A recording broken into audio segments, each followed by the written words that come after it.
Myself, Dr. Viswanath Allamraju, Department of Mechanical Engineering, Institute of Aeronautical Engineering, Dundigal, Hyderabad. In this session, we are going to study about wedge friction. This wedge friction is one of the application of the friction. In the last class, we have studied about application of the friction, that is ladder friction. Now here it is the wedge friction. Here, what is a wedge? Wedge is nothing but a triangular or a trapezoidal in cross section, which is used for to lift the loads. Now, here it is used for not only lifting the loads and also slight adjustments in the position of your body for tightening the feet or keys or shafts. Now here, sometimes this wedge also used for lifting purpose, also heavy weights. Let us see here the wedge. In the wedge friction, this triangle ABC is the wedge, is known as the wedge, and whereas EFGD, this is known as body. If you want to lift the body in this direction, in upward direction, what to do? We have to push the wedge in this. Then what will happen? This body will climb on this inclination such a way that this body will climb on the wedge, this inclination of the wedge, such a way that this body will move upward direction. Okay. Now here, wedge, here the shape of the wedge is triangular shape. Alright. Why should we use the triangular shape? This triangle is having an inclination that is called hypotenuse, diagonal side. This diagonal side helps to lift the body. How it will help to lift the body? When the wedge is pushing in towards the direction, in this direction, towards the left direction, what will happen? This body will slide on the diagonal side AB such a way that this body will move, will be lifted upward direction, vertical direction. Okay. When the body tends to move, there is a contact between the wedge and the body because of here, due to friction. There is a friction count. That's why it is application of a friction. How to find out? Here the application, how to find out this coefficient of friction, mu, between the body and the vertical wall, and also between the wedge and the floor. This is the floor position. There are two types of coefficient of frictions here. One is the floor, between the body, between the wedge and the floor. Another one is between the body and the wall, mu W. And also there is a frictional force for the body, that is the frictional force with the wall, and also the frictional force with the floor. So what to do here, how to find out? Let us discuss in more detail, step by step. The problems on the wedges are basically the problems of equilibrium on inclined planes. And these problems may be solved by using two methods. One is equilibrium method or by applying Lami's theorem. Here the Lami's theorem and equilibrium method both comes under the category of analytical method. But there is another method is known as graphical method. Now we'll focus more on analytical method in this session. Now we are going to consider, as we have seen, that wedge. The wedge is ABC and the body is DEFG, and the body is DEF and G, DEFG. Now there is a weight of the body, that is the W, capital, the letter W is known as the weight of the body, DEFG. And one more thing is that P is required, P is the effort, P is the force required to lift the body. And mu is the coefficient of friction on the planes, the coefficient of friction on the planes AB, AC and DE. What is the coefficient of friction on the planes AB? This is the friction AB. Another one is contact surface AB, AC. And finally, it is DZ. There are three planes are there. This is a contact plane between the body and the wedge, and that is known as here the DG is the further related to the plane of a body, and whereas AB is plane related to the wedge. And one more plane is there for the wedge which is in contact with the floor, that is AC. AC is the plane, that is the bottom surface of the wedge which is in contact with the floor. Okay, now that is AB and AC. And another one is the DZ. Okay, DZ is related to the body and AB, AC related to the wedge. That's why here it is, there are three planes, coefficient of friction on the planes AB, AC and D. Now here there is a coefficient of friction mu. This mu can be represented in terms of the angle that is known as the friction angle, that is the tan phi. Mu equal to, or tan phi equal to mu. Now what are the steps ought to be considered to calculate the coefficient of friction or friction force on your planes that is related to the body, that is a DZ, and related to the wedge? There are two planes, that is diagonal AB, and when the wedge is in contact with the floor, that is AC. AB and AC, and it is a DZ. Okay. How to find out? What is the methodology? What is the procedure we have to follow to find out the coefficient of friction and frictional force on these planes DZ, AB and AC? Let us see. First of all, we have to draw a free body diagram for both body and the wedges by considering the frictional force and the normal reaction. Okay, here we are considering here normal reaction and the frictional forces. And one more thing, you have to apply equilibrium conditions. The equilibrium conditions, here they were going to apply three equilibrium conditions, such as horizontal equilibrium, that is algebraic sum of all horizontal forces equal to 0. Another one is algebraic sum of all vertical forces equal to 0, that is sigma Fh equal to 0 and sigma Fv equal to 0. These are the two equilibrium conditions are to be used to calculate the friction, coefficient of friction and frictional forces on the planes DZ, AB and AC. Now here the free body diagram of the body, that is DEFG, is shown here. Now this is the AB is the inclination. Okay, AB is the inclination. And here the body is on this inclined plane AB, and the weight of the body acts always passing through center of gravity, that is W is the weight, capital W, that is the weight of the body. Now there is a normal reaction. Here the reaction, that is R1, R2, these are the forces which is inclined at an angle, that is the angle that R2. This coefficient of friction, that is the friction angle, that the angle of friction is making with R1, with inclination is R1, with this with the wall, and here there is a contact, that is R2. Now it is a wedge. It is the free body diagram for the wedge portion. Now for the free body diagram of the wedge portion, here R2 normal with this phi, that is R2. This R2 is in equal and opposite direction, which is acting on the body. Okay, we see in combined figures. Now there is R3, there is a reaction, that is R3 here. This R3 is making an angle of friction with an angle how much? There is R3 making phi. This phi is the angle of friction is making the three bodies equal on planes. Now combined, you see this R2 is nothing but this R2, both are in equal but in opposite. So equal and opposite is in equilibrium. R1 is on the wall and R3 is considered on the floor. Now we have to apply equilibrium conditions. Resolve this R1, R2 and R3 for horizontal and vertical components, then apply equilibrium conditions. Now here how to resolve it? Here R1, what is the horizontal component? R1 cos phi. What about vertical component? R1 sin phi. How it acts? Vertical component vertically downwards, that is R1 sin phi. Next R2, what about vertical component? Here in this, that is R2 cos phi. Now here R2 horizontal, that is horizontal component of R2. What about vertical component of R2? It is in parallel to inclined plane, that is AB. What will happen here? That is R2 sin phi.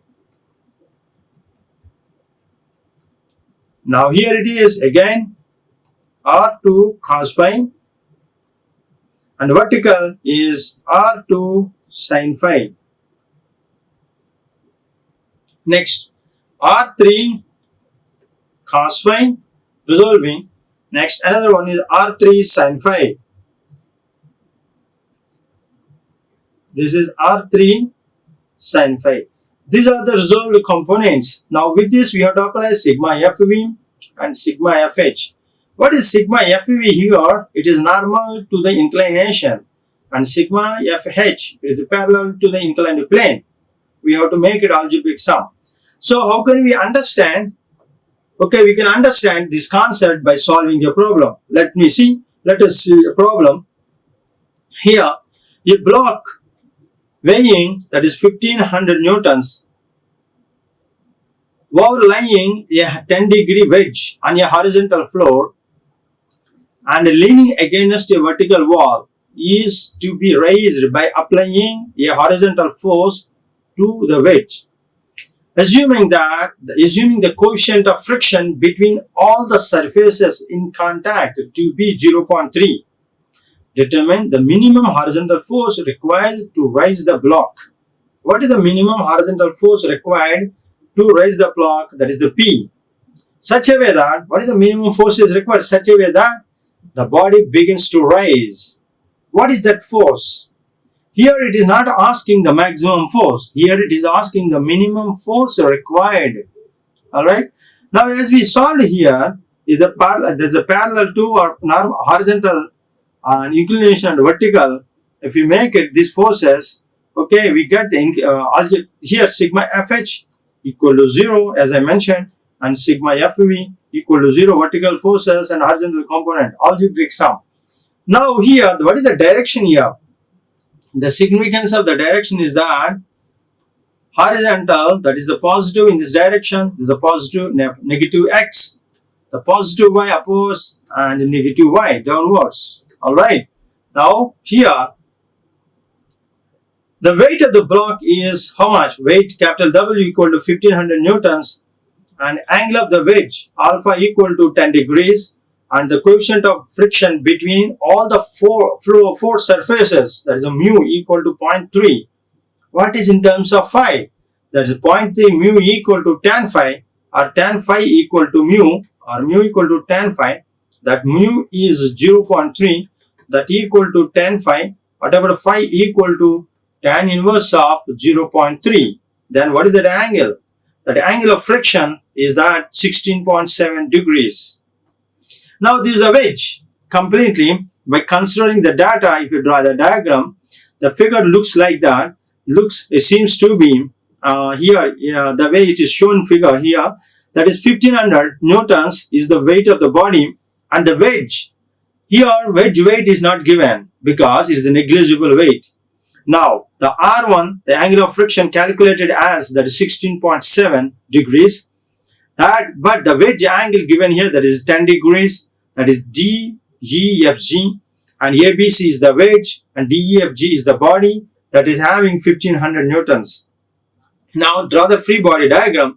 The free body diagram as shown here, the body here, this is for, if we see here, this is the body R1, that is the phi, 1500 newtons, R2 is the phi, whatever the wedge is R2, the same in opposite direction. With this here, that is what happened here. Okay, this is the portion on the wedge. How it seems to be, we consider the figures, yes, as is shown. Yeah, here the point of contact is there. The point of contact between the point of contact with the vertical on this, there are two in equal and opposite direction. We have to consider it because it is in contact. Here the reaction force will be given by the wedge on the body. When the body is the action force on this and the reaction force, this R2, what I am going to say here it is, yeah, this R2 is the reaction force given by wedge on the body. And if we consider the wedge portion, this R2 is the reaction force is given by body on the wedge. Okay, that's why this R2 is the reaction force is given by the body on the wedge, and this R2 is the reaction force is given by the wedge on the body. So both are in equal and opposite. So if there is an equal and opposite, it is in equilibrium. That completely, what is the unbalanced force here? Both are R2. R2 means R2 equal to 0. So that's why it is in equilibrium. Now, here this R2 is given by the reaction force given by the wedge on the body. This R1 is the reaction force given by the wall on the body. Okay. Right here, this R2 is the reaction force is given by the body on the wedge. What about this R3? This is a reaction force given by the floor on the body, on the wedge here. This is the wedge. So, like that, after drawing the free body diagrams, first we consider the body and applying the weight is acting vertically downwards, and reaction R1 on the face, it is the DE, on the face DE, and reaction R2 on the face, it is the DZ plane of the block. Okay, is the body. Now, resolving the forces horizontally, here the angle of friction, very important here. Considering the body, that is called weight we are considering here. Whatever reaction force, here it is R1 cos phi. What about vertical force? The vertical force is R1 sin phi. Here the vertical force is R2. If we consider the total, we have to consider here in this horizontal R2 cos phi. It is not a vertical. The vertical force is the normal to the inclined plane. Okay. And it is a parallel to inclined plane. That is R2 sin phi. Please understand here, there are two things. Here, this is exactly horizontal and vertical. This R1 sin phi and R1 cos phi. Whereas here R2 cos phi and R2 sin phi is not exactly normal, vertical and horizontal. These two components, R2 cos phi is what? Parallel to and the normal to the inclined plane, and R2 sin phi is the parallel to inclined plane. But we want homogeneity. Either you follow parallel to or normal to. There are two things are there here. Exactly we consider horizontal and vertical. The horizontal and vertical components are R1 cos phi and R1 sin phi. But here, this R2 cos phi and R2 sin phi are not exactly parallel and horizontal and vertical. It is parallel to and normal to inclined plane. Okay. And that is the DZ, inclined plane. How to make it? So that we have to add this 10 degrees to this. Then it becomes vertical and horizontal. Exactly. Now this is R1 cos phi is in this direction. What about, what is the horizontal components are? The horizontal components are, there are two things. What is the sigma FH equal to 0? What is sigma FH equal to 0? Horizontal components. R1 cos phi is moving towards positive direction. Algebraic, this sigma FH equal to 0, the meaning is that algebraic sum of all the horizontal components equal to 0. In these horizontal components, some of them going towards right direction, positive x direction, some of them goes towards negative direction, negative x direction. So if it is negative and positive, we are going to make it towards positive direction equal to and towards negative direction. The sum, both are equal, both are summation. Sum of positive x direction equal to sum of negative x direction components. We are going to make it equal. Now here, what are the horizontal components? There are two horizontal components, that is R1 cos phi and R2 sin phi. Now this R2 sin phi is having some inclination. It is parallel to the inclined plane. We want to make it horizontal. Then exactly what to do? 10 degrees we have to add for that inclination. For that phi we have to add 10 degrees. Now R1 cos phi is the positive x equal to, that is the negative x direction, that is R2 sin 10 plus phi, that is 16.7. Now that is R2 sin 26.7 degrees. That R1 cos 16.7, that is 0.9578 equal to R2, that is sin 26.7, that is 0.4493. Now this is the relation R2 equal to 2.132 times R1. 2.132 times R1. That is horizontal. Forces resolved horizontally. We are considering only the body, the weight, that is 1500 newtons, that is a DEFG body. Now we have to resolve it vertically.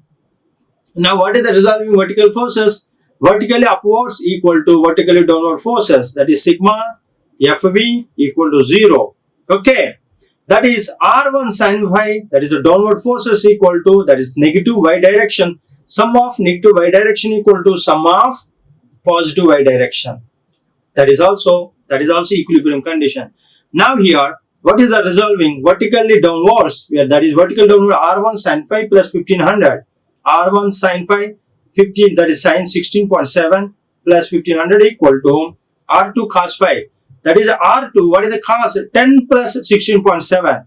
That is R2 cos 26.7. From this relation, R1, that is point R1 times 0.2874 plus 1500 equal to R2 times 0.8934. That is R1 relation comes from this also R1. In this, what is R2 equal to? Substitute in the place of R2, that is 2.13 to R1 here. 2.13 to R1 times cos 26.7. Then this is the relation R1 unknown can be found out. That R1 is here, this is also R1 term. Now here it is R1. Subtract this R1 0.2874 from this R1, that is right hand side R1. That is 1 point, what will happen here? That is R1 equal to R1 times 1.905 minus 0.2874 equal to 1500. That is R1 equal to 1500 by 1.6176. That is 927.3 newtons. That is R1. R1 equal to 927.3 newtons. Substitute this R1 in this equation. Then we can know the R2. That is R2 equal to 2.132 times 927.3. The value obtained as 1977 newtons. 1977 newtons. That is R2. And it is R1. Where it is this R1 and R2 related to reactions of forces of the body. That is R1 and R2. Now we consider this R2 to calculate R3. So R2 and R3 connection, where it is there? That is on the wedge. Now we are considering the wedge body. Alright, now consider the equilibrium of the wedge. We know that it is in equilibrium under the action of, there are two forces, that is R2 reaction force, R2 and R3. This R2 is obtained from the calculation that from the body portion, that is R2, that is 1977 newtons, making an angle phi. Now here it is R3. Now how do I make it here? Force P, we have to calculate the unknown force. What is the minimum force required at the same time R3? There are two equations and two unknowns. The two unknowns are R3 and P. Okay, we can calculate by using two equations. Now we have to resolve the vertically, apply the same concept. Okay, vertical component, which is here we are going to apply here horizontal and vertical. What will happen here? R3, this R3 is a horizontal. This is a horizontal plane. All of you pay attention here. This R3 is having horizontal. It is acting on a horizontal. There is a floor, horizontal plane.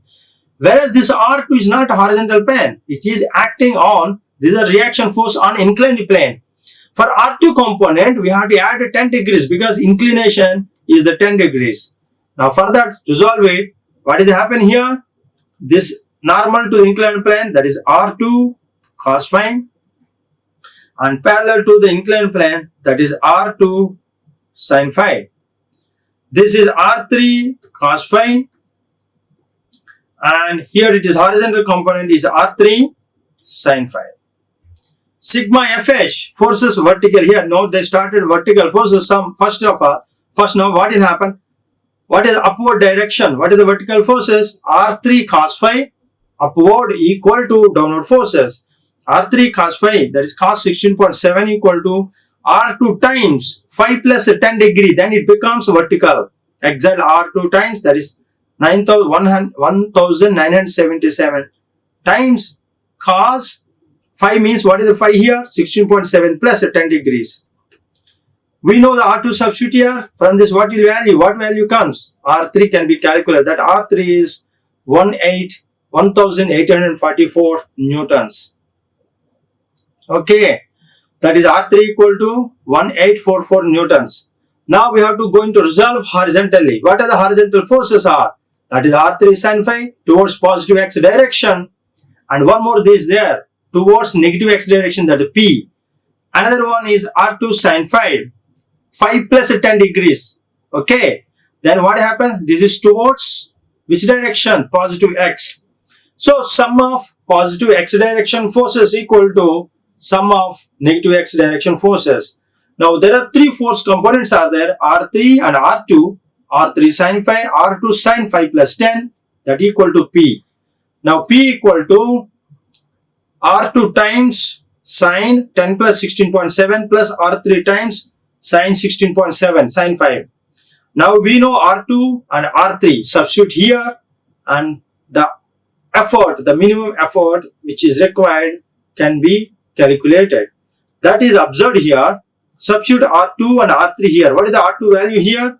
1977. R3 is 1844. Sin 10 plus 16.7, that is sin of 26.7 degrees.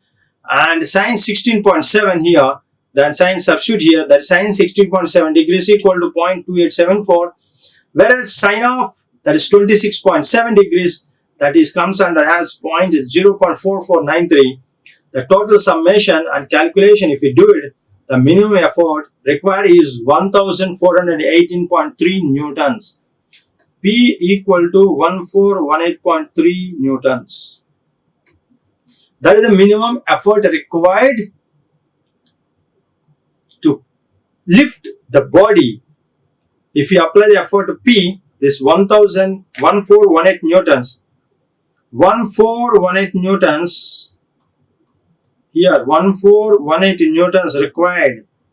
This body, whatever here, the body is there on that to lift the body. The body weight is how much? 5. What is the weight of the body? 1500 newtons. So interesting here. It is 1500 newtons force. 1500 newtons to lift upward direction. We need the minimum force required. That is 1418.3 newtons. Okay. The point is that here, this force is less than. If you want to lift the only, actually this angle, that is the 10 degrees is there. But actually here, if you want to lift the 1500 newtons vertically by yourself, we need more than 1500 newtons or equal to 1500 newtons force required minimum. Because of the angle of the wedge is 10 degrees, the force required is less than the weight of the body. In order to lift the more weight of the body, the minimum force is required is 1418.3 newtons. Okay. Now, what are the things, how to solve any problems related to wedge? Let us here discuss more neatly here. What are the things are required, or what are the prerequisites?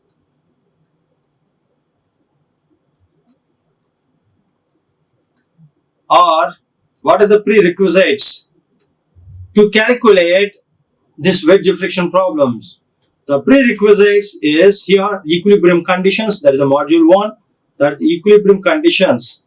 The usage of equilibrium condition, that is sigma Fs equal to 0 and sigma Fv equal to 0. Another one is called resolution of the components. We have to resolve the components. What is resolving? When the force acts with some inclination, theta, we have to resolve horizontal and vertical components. Those concepts are required. And finally, the calculation part, of course. But before going to solve these to apply these two things, there is important concept is that concept is, let me begin here. This is the second one. Yeah, this is third portion. This is the second. What is the first object? The first prerequisite is that free body diagrams. Free body diagrams. We have to draw the free body diagram. That is the first step. That means with the free body diagram is the body diagram separated from the contact surfaces with the reaction forces and angle of inclinations. That diagram is known as free body diagram. And after that, after drawing the free body diagram, we have to use resolving the components. This inclination both horizontal and vertical. And the next one is known as, the third portion is known as applying equilibrium conditions. Sigma Fh equal to 0 and sigma Fv or Fy equal to 0, vertical components. Here, on the body, it is exactly horizontal, whereas on inclined plane, it is inclined. When you apply the angle of the friction, it is the parallel to inclined plane and normal to inclined plane comes into the picture. For those things also, what to do, we have to make it equal to the body, which is in horizontal and vertical surface. Okay. So these are the prerequisites. Now let me summarize what you have studied in this session. We have studied here what is the wedge friction and what is the free body diagram, what are the equilibrium conditions, how to use the sigma Fh and sigma Fv, all the equilibrium conditions, and calculate and find out the minimum force, that is the minimum effort required in order to lift the body. And this wedge friction is one of the application of the frictional forces, friction, concept of the friction. In the previous session, we already studied what is the ladder friction. So we can also think of more about the application of the frictions and apply the same concepts. The concepts remain same. That is, prerequisites are free body diagrams, and next one is resolving the components, and third one is the equilibrium conditions calculation. Now with this, we can stop this session. The references were followed in this session is here. It is Irving and Shams, R.C. Hibbeler, and Pierre Johnson. And one more important, that Engineering Mechanics by R.S. Kurmi are also followed to solve the problems here. With this, we can stop the session. Thank you. Like, share and subscribe. Hit the bell icon for more updates.